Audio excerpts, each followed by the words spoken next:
જામનગર ખાતે 12મા આંતરરાષ્ટ્રીય યોગ દિવસ 2026ની ઉજવણી કરાઈ છે।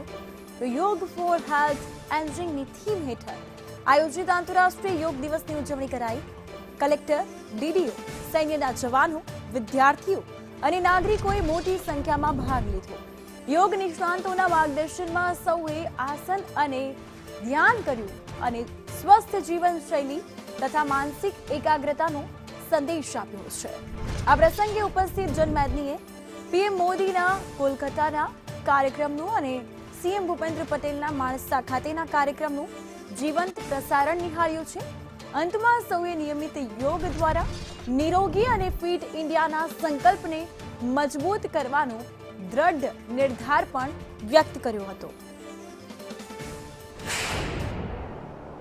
યોગ દિવસે જ્યારે પાર્ટિસિપેટ કર્યું ત્યારે મને એમાં ઉપસ્થિત રહેવાની તક મળી।